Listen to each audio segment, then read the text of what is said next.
Nessa noite nós lutamos aqui com as nossas armas espirituais, amém?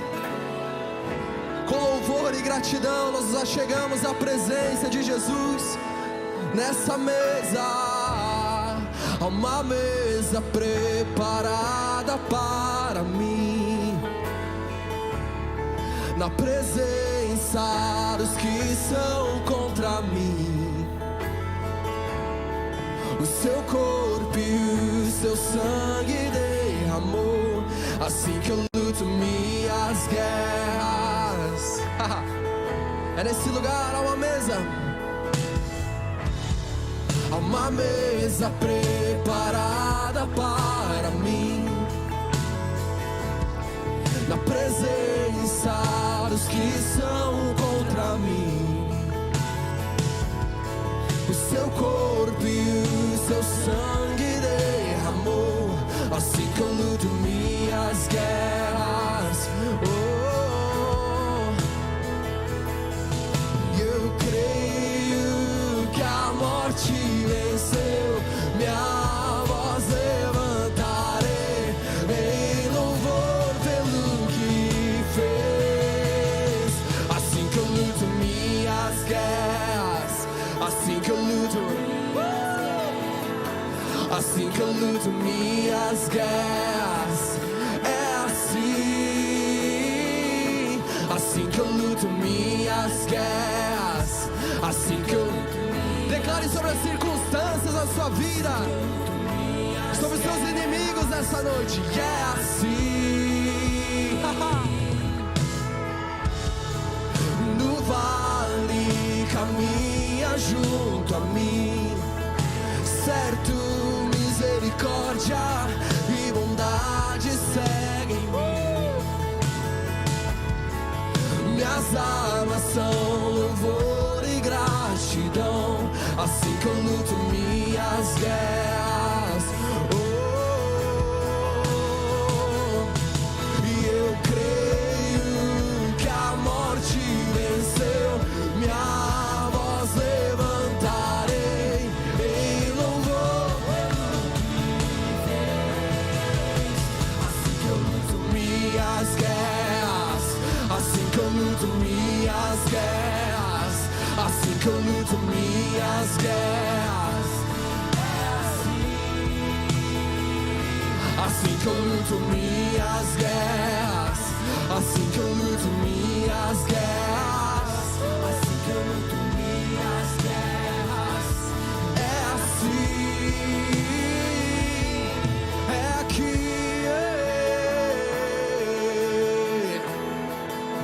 Certamente bondade e misericórdia me acompanharão. As suas misericórdias são as causas de nós não sermos consumidos. Vamos cantar. Me parece que estou cercado, mas sou guardado por ti. Me parece que estou cercado, mas sou guardado por ti. Parece que estou cercado, mas sou guardado por ti. Me parece que estou cercado, mas sou guardado. Só parece, só parece. Me parece que estou cercado, mas sou guardado por ti. Me parece que estou cercado, mas sou guardado. Só parece. Me parece que estou cercado, mas sou guardado por ti. Me parece que estou cercado, mas sou guardado. Assim que eu luto minhas guerras, assim que eu luto minhas guerras, assim que eu luto minhas guerras, é assim, assim que eu luto minhas guerras, assim que eu luto minhas guerras, assim que eu luto minhas guerras, é assim.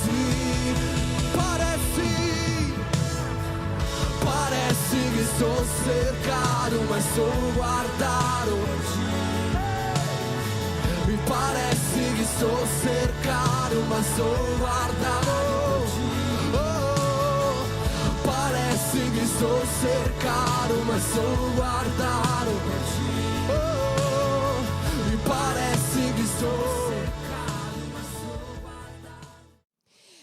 sua Bíblia comigo em 1 Samuel, no capítulo 16. Aos poucos eu vou falando algumas coisas e vamos ler. A minha versão é NVI, talvez seja um pouco diferente da sua, mas a gente vai ler junto, tá bom? Vamos ler a palavra do Senhor que diz assim: o Senhor disse a Samuel: até quando você irá se entristecer por causa de Saul? Eu o rejeitei como rei de Israel. Encha um chifre com óleo e vá a Belém, e eu enviarei a Jessé. Escolhi um de seus filhos para ser rei. Samuel, porém, disse: como eu poderei ir? Saul saberá disto e me matará. O Senhor disse: leve um novilho com você e diga que foi sacrificar o Senhor. Olha a estratégia de Deus. Deus dá estratégia, sabia, quando a missão é difícil? Deus dá estratégia quando Ele te dá uma missão difícil. Olha o que Ele disse aqui, continuando. Convide Jessé para o sacrifício, e eu lhe mostrarei o que fazer. Você irá ungir para mim a quem eu indicar. Samuel fez o que o Senhor disse, e quando chegou a Belém, as autoridades da cidade foram encontrar-se com ele, tremendo, e perguntaram: você vem em paz? Respondeu Samuel: sim, venho em paz, vim sacrificar ao Senhor. Consagrem-se e venham ao sacrifício comigo. Então ele consagrou Jessé e os filhos dele, e o convidou para o sacrifício. Quando chegaram, Samuel viu Eliabe e pensou: com certeza, este aqui é o que o Senhor quer ungir. O Senhor, contudo, disse a Samuel: não considere a sua aparência nem a sua altura, pois eu o rejeitei. O Senhor não vê como o homem vê a aparência, mas o Senhor vê? O Senhor vê? Então Jessé chamou Abinadab e o levou a Samuel. Ele, porém, disse: o Senhor também não escolheu este. Então Jessé levou Samar a Samuel, mas esse disse: também não é este que o Senhor escolheu. Jessé levou a Samuel 7 de seus filhos, mas Samuel lhe disse: o Senhor não escolheu nenhum destes. Então perguntou a Jessé: estes são todos os filhos que você tem? Jessé respondeu: ainda tenho o caçula, mas ele está cuidando das ovelhas. Samuel disse: traga-o aqui, não nos sentaremos para comer até que ele chegue. Então Jessé mandou chamá-lo e ele veio. Ele era ruivo, de belos olhos, de boa aparência. Então o Senhor disse a Samuel: é este, levante-se e unja-o. Samuel então apanhou um chifre cheio de óleo, ungiu na presença de seus irmãos, e a partir daquele dia o Espírito do Senhor, Espírito de quem? O Espírito do Senhor se apoderou de Davi, e Samuel voltou para Ramá. Você conhece essa história, não conhece? Você já conhece essa história? É a história da unção, do momento de ungir Davi como rei. Essa é a história. No capítulo anterior dessa história, para explicar isso aqui, tinha acontecido um fato muito interessante.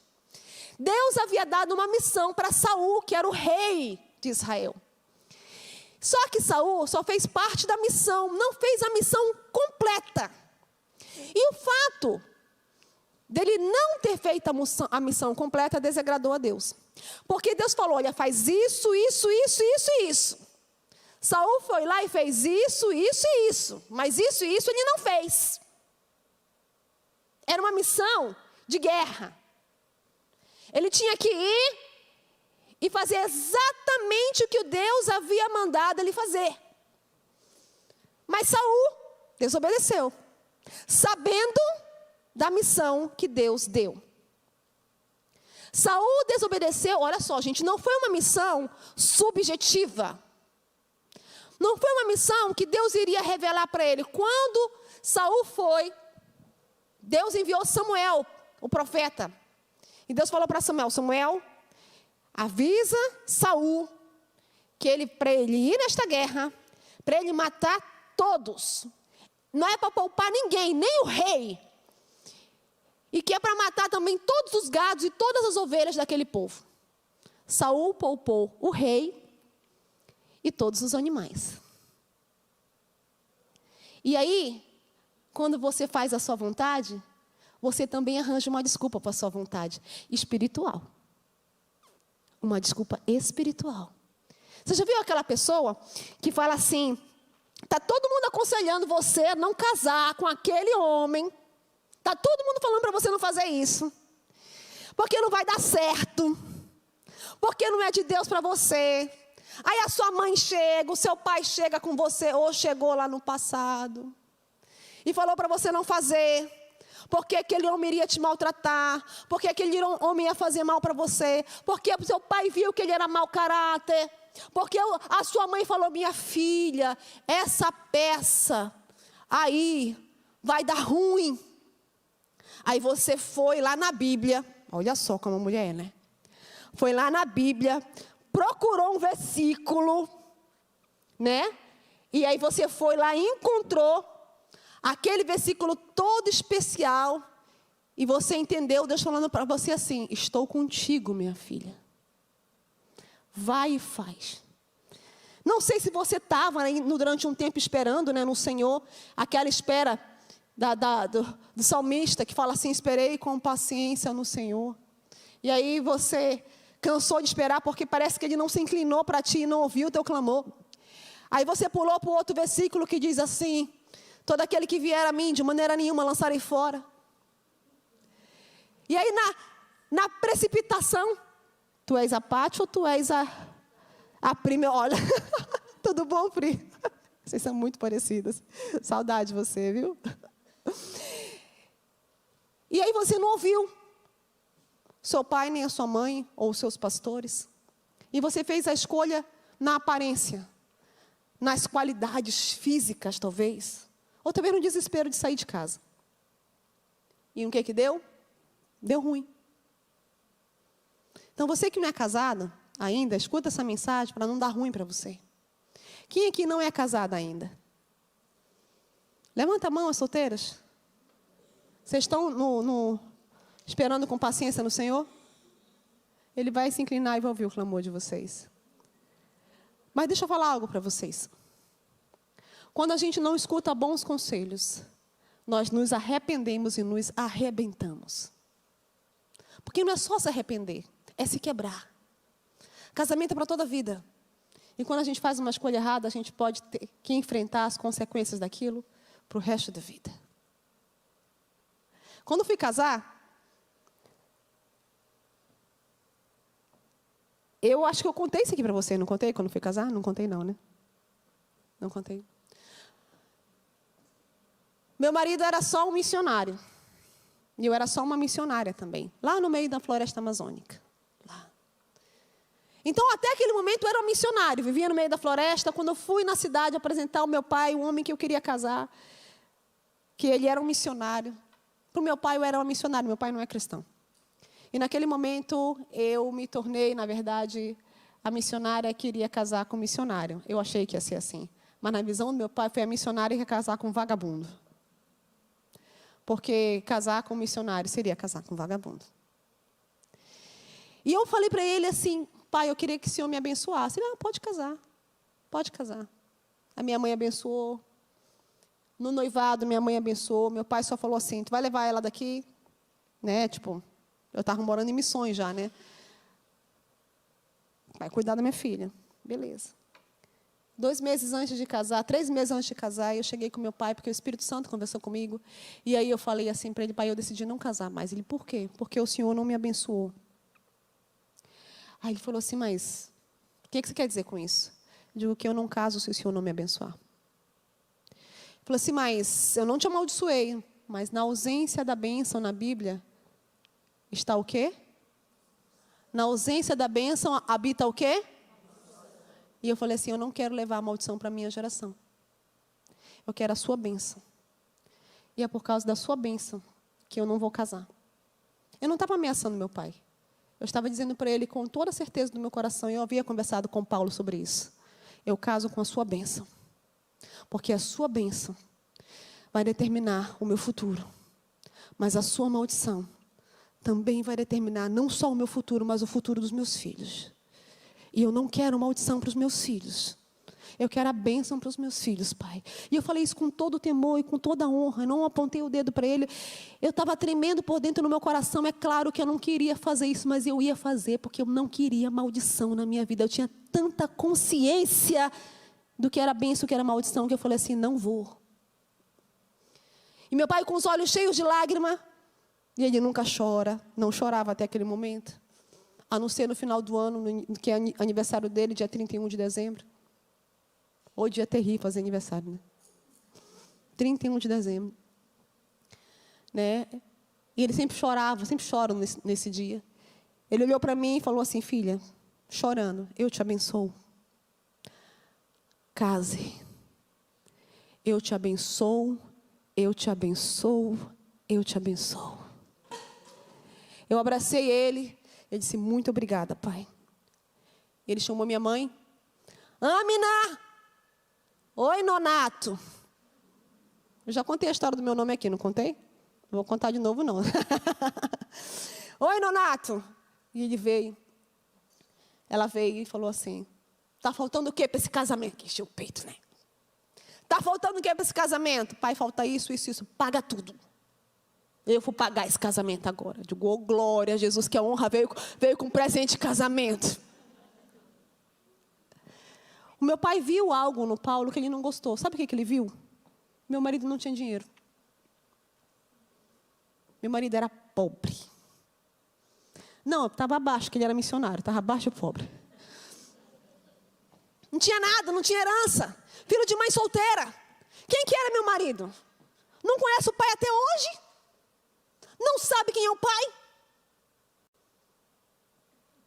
A mãe, em uma época, na gravidez desesperada, tentou abortar. Tomou remédio para abortar. Não deu certo o aborto. E ela disse assim: então eu não vou abortar mais não. Aí veio o anjo do Senhor de noite, falando com ela. E disse assim: o nome dessa criança será Paulo Jonatas. Aí ela acordou e falou para a mãe dela assim: mãe, o nome do meu filho vai ser Paulo Jonatas. Que o anjo veio e falou: de que nome feio, minha filha. Põe esse nome não.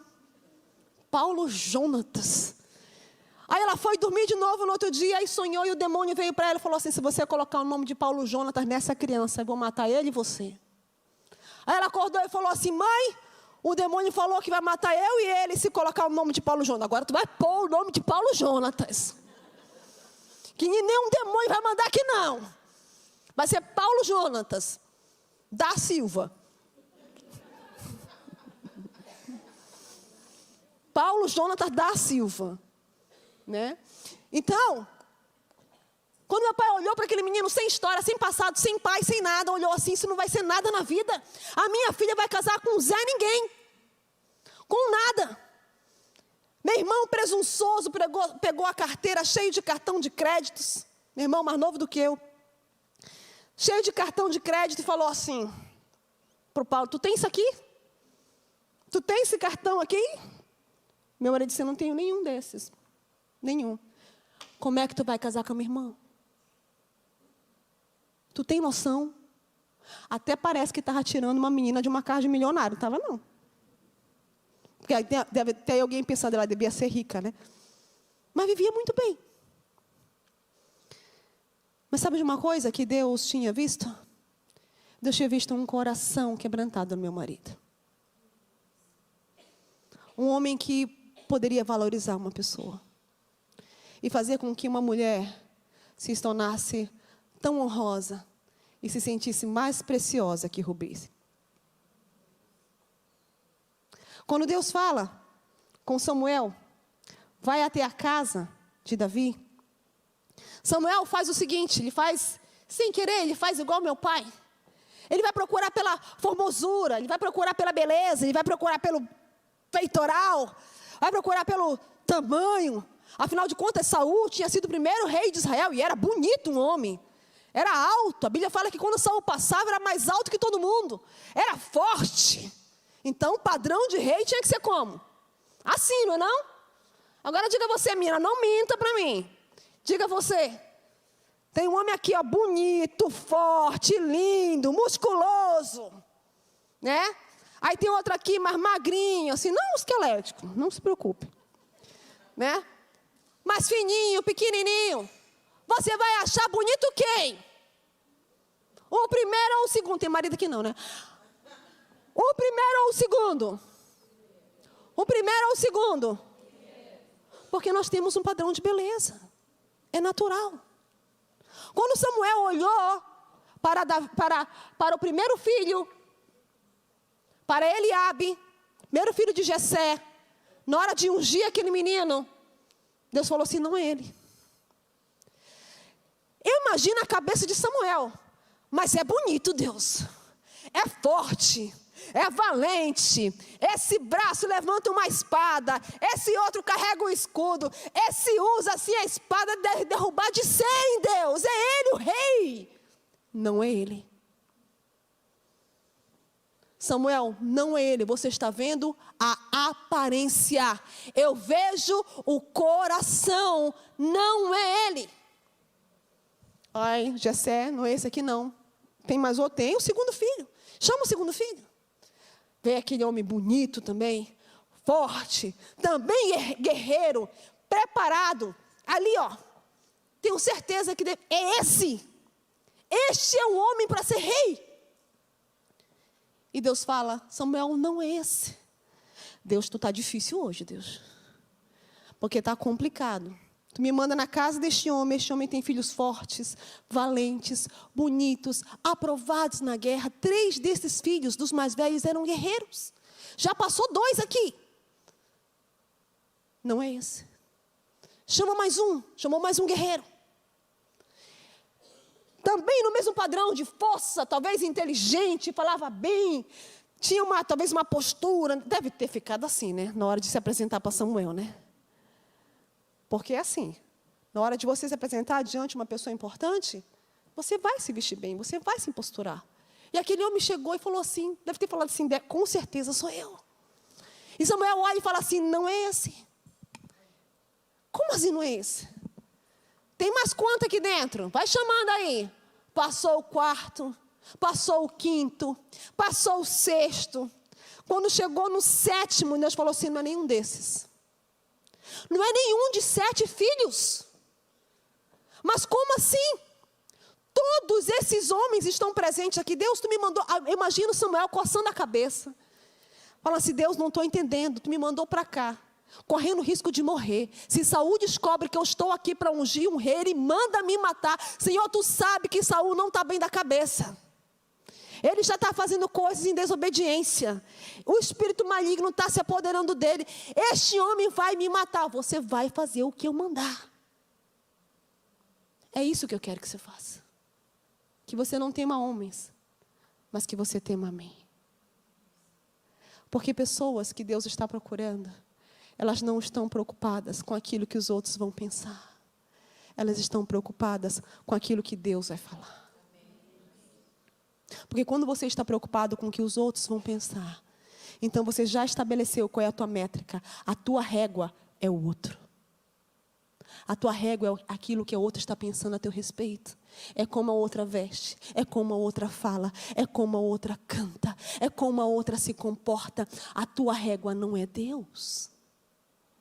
Para de se medir, para de querer se comparar com as outras pessoas, porque o que Deus tem para você é único e exclusivamente para você, e Ele vai te usar dentro daquilo que você já é, e você não precisa querer ser ninguém para Deus te usar. Quando você orou aqui, Deus usou você ou não usou? Deus usou você ou não usou quando você orou? Amém? Você precisou se vestir como alguém parecido como está aqui para você orar? Você precisou ter unção pastoral para você orar? Você precisou receber algo assim que a líder foi lá com você, agora você ora? Porque o que Deus quer fazer com você é algo que é único para você. Mas Ele não vai fazer se você não se mover. Sabe o que Samuel fez? Tem mais um filho? Tem mais alguém que está perdido? Tu tem mais um filho perdido por aí, querido? E Jessé, desacreditado, olhou e falou assim, tenho mais um que está lá no campo. Mas está lá no campo cuidando das ovelhas. Manda chamar esse para mim. Lá vem Davi. Deixa eu falar uma coisa para você. Às vezes nem o pai nem a mãe acreditam em você. Porque se Jessé acreditasse em Davi, que ele poderia ser uma possibilidade, ele teria chamado Davi antes de Samuel ter convocado. Nem o próprio pai de Davi acreditava nele. Muitas de vocês aqui passaram por situações, estão aqui, carregando traumas do passado, que é a coisa que eu mais trato em terapia, porque eu sou psicóloga clínica. Traumas da primeira infância, da segunda infância, da adolescência. Onde os pais colocaram os seus traumas, as suas dores e as suas amarguras sobre os seus filhos. E estes filhos não conseguiram se resolver. Então chegou aquela fase entre os 21 anos e 23 anos, que o cérebro se fecha, porque o seu cérebro, quando ele começou sobre o que nós chamamos de formação reptiliana. Ele começou daqui, a partir do cóccix, ele começou a ser formado lá no ventre da sua mamãe. Então ele veio se formando, e ele só completou a formação quando chegou na idade adulta. Os mais velhos sabem, as mais velhas, quando nascia o dente, como é que chamava aquele dente? Do siso, mas antigamente chamava outro nome. Dente do? Olha que sabedoria que os mais velhos tinham. Sabe por que dente do juízo? Porque quando nasce o dente do juízo, é o momento que está se fechando o cérebro. Sabe essa parte aqui? É a parte do juízo crítico. Olha que revelação que Deus deu para os mais velhos. Eles nem sabiam nada de neurociência, de neurologia e de nada.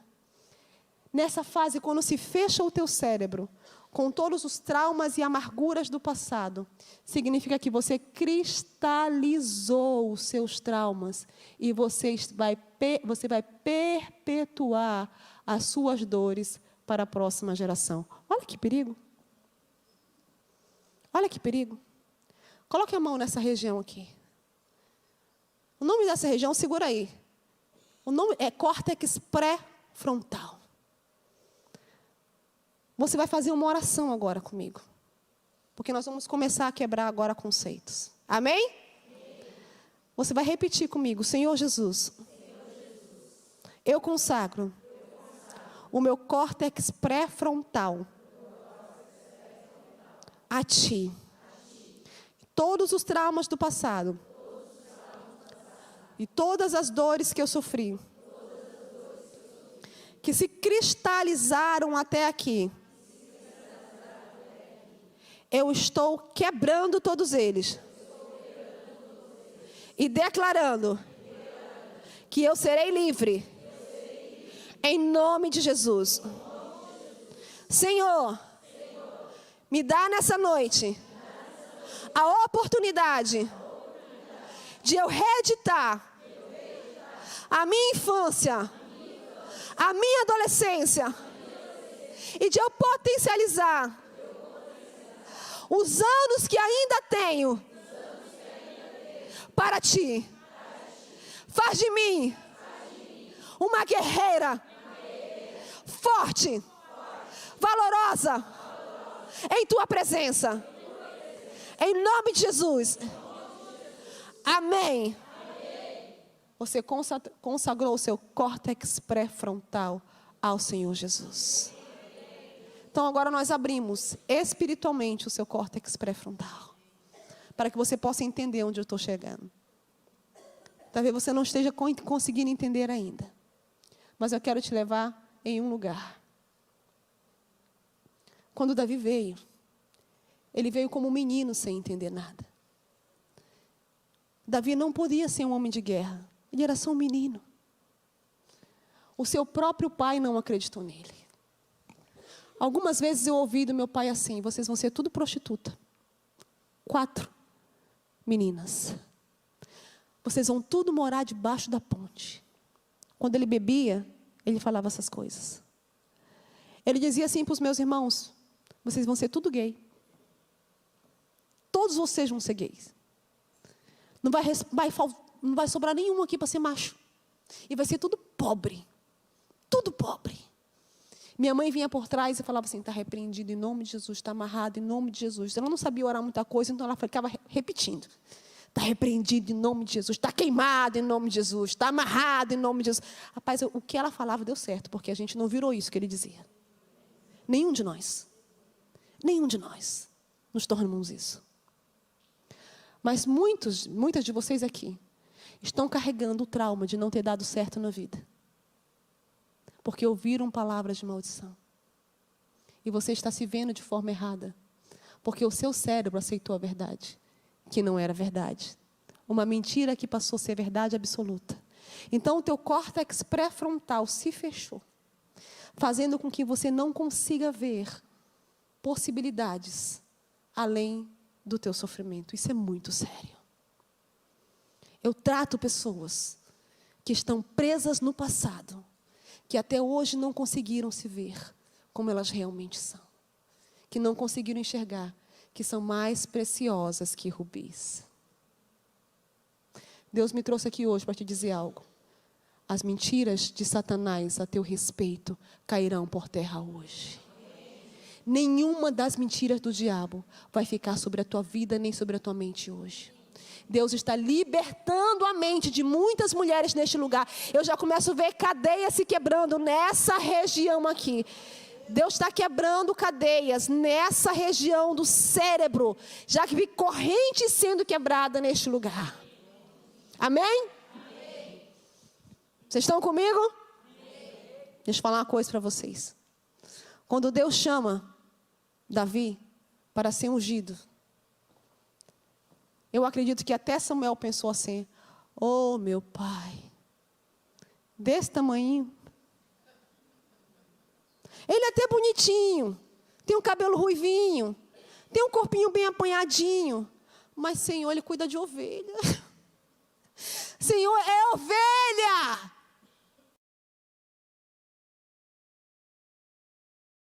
Não é bom da cabeça esse menino. Por quê? A harpa. E sabe quem é a culpada de ter um monte de macho mole nessa geração? As mães dessa geração. Que super protegeram seus filhos e não deixaram eles ir lá cuidar das ovelhas lá. Que como assim cuidar das ovelhinhas? Vai trabalhar, vai arrumar sua cama, vai fazer isso, vai fazer... Ai, meu amorzinho, meu florzinho, eu conheci uma que chamava o filho de flor. Eu digo, tu tá chamando teu filho de quê? Florzinha.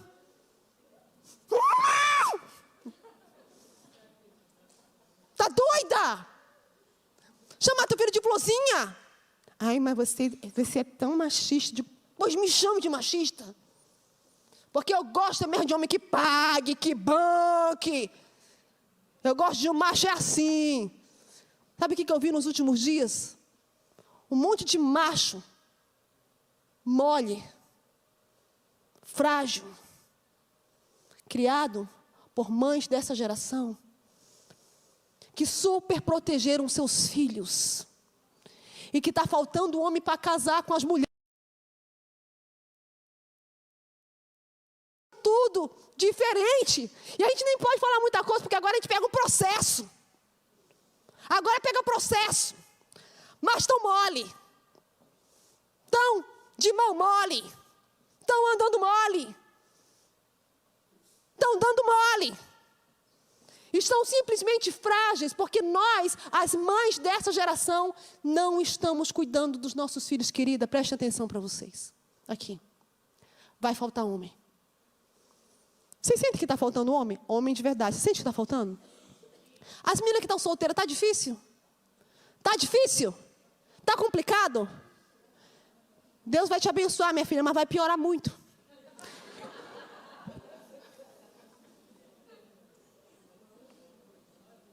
Vai piorar muito. Aí eu falei para o meu filho assim: junte dinheiro para pagar a sua carteira. Porque eu não vou pagar, você vai completar 18 anos em agosto. Eu não vou pagar a sua carteira. Mamãe e papai estão ensinando para você a você ser generoso. A primeira lição você já aprendeu. Você é generoso como nós somos. Aleluia. Glória a Deus. Agora vá trabalhar e vai ficar rico. Como assim ficar rico? Você vai ser muito melhor sendo generoso se você tiver dinheiro. Você vai ser muito melhor sendo generoso com a sua esposa se você tiver dinheiro. Trabalhe, se levante, seja próspero. Sabe o que o Davi estava fazendo lá no meio das ovelhas? A Bíblia fala que ele matava leão. Oh, meu Deus, como aquele menino matava leão, minha gente? Fala se é possível isso. Ele matava leão, matava urso. Ele devia chegar em casa e falar assim: ei, pai, matei um leão hoje, hein? O leão veio e pegou minha ovelhinha. E eu não deixei. Salvei o rebanho todo, papai. Se fosse uma mãe dessa geração, como é que ia falar? Hã? Fala aí. Não, não vai mais. Gessé, pelo amor de Deus, Gessé. O leão, Gessé, pelo amor de Deus, Gessé. Gessé, tu não vai. Tu vai ficar em casa. Vai ficar comigo, do meu lado. Gessé falou assim, tu vai. Depois ele chegou, papai. Oi, meu filho, matei um urso. Me fala, o menino que tocava harpa e cantava para as ovelhas, matou um urso. Cadê os homens que matam urso nessa geração, mulherada? Cadê as mulheres rubis que estão formando os novos homens que matam ursos? Que fala assim, deixa que eu tomo conta. O que eu mais vi nessa minha viagem que eu fiz agora, fiquei tanto tempo em aeroporto, deu tempo de ver muita coisa.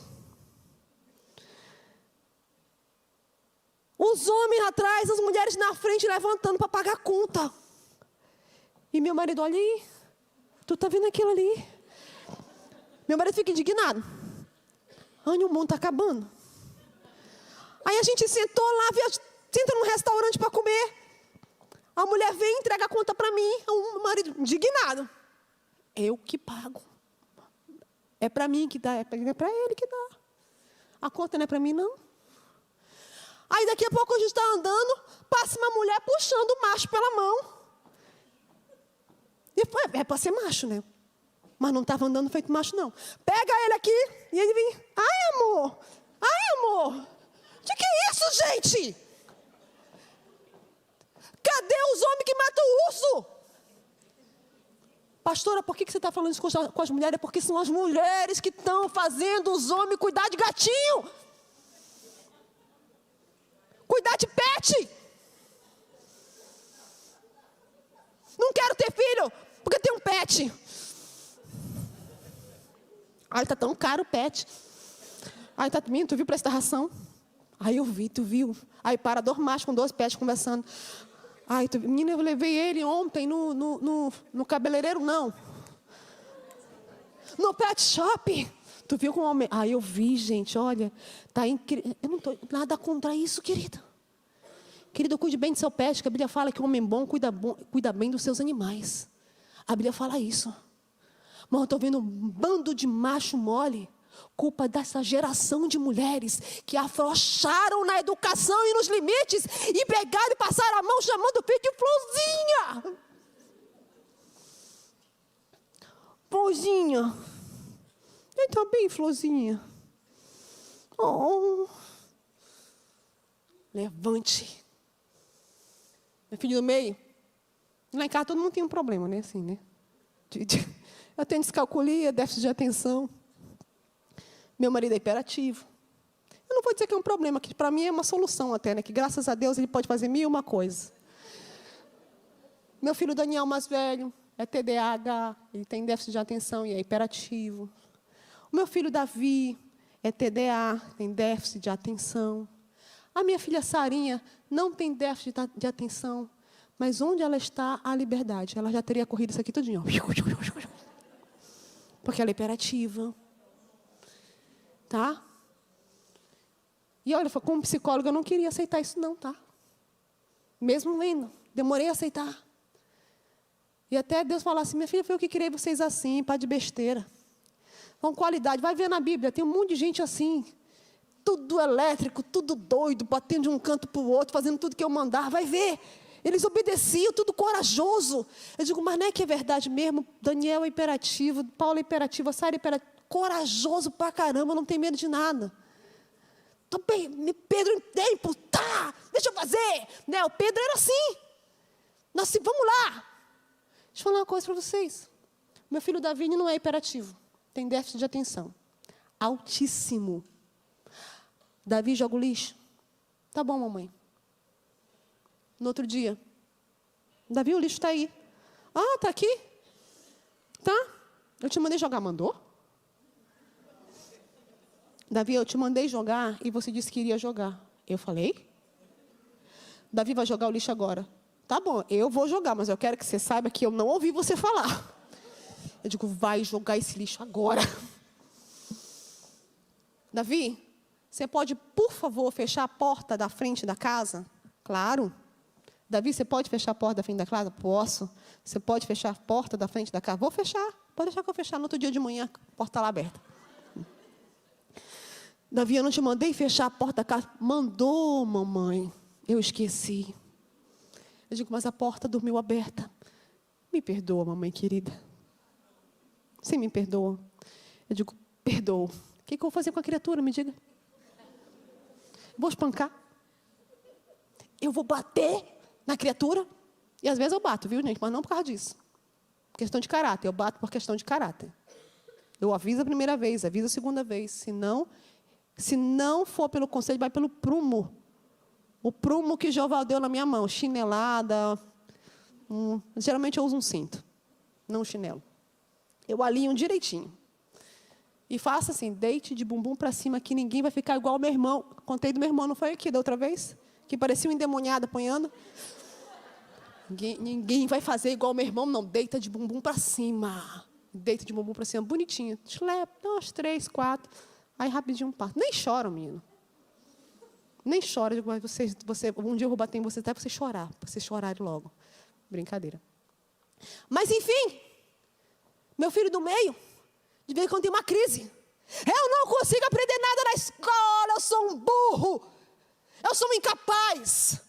Mamãe, eu não consigo. E chora. Eu digo, pare de chorar agora. Para. Pare de chorar, macho, por causa disso. Eu não tenho problema com macho que chora. Mas chorar porque está se achando burro, eu não aceito. Enxuga essa lágrima. Vai lavar esse rosto agora. Toma um banho de água gelada. Agora. Para. Bem. Ai, mãe, tô mais calma. Tá? Tá. Agora vai estudar. Mãe, peguei 100, gabaritei. Obrigada, Jesus, pela estratégia. Mas se eu tivesse falado, ai, tadinho, meu filhinho, queridinho, minha florzinha, aceitado que ele era um burro, o que ele seria? Nós precisamos de mães que criem Davi, o cuidador de ovelhas. Sejam fortes. E que ao mesmo tempo saibam que são Davis cuidando de ovelhas. E não importa o que as pessoas pensem de você. Porque as pessoas vão olhar para você e vão dizer assim, você não presta. Você é uma incompetente. Você é uma burra. Você é feia. Você não tem qualidades. E você pode carregar isso pelo seu pai, pela sua mãe.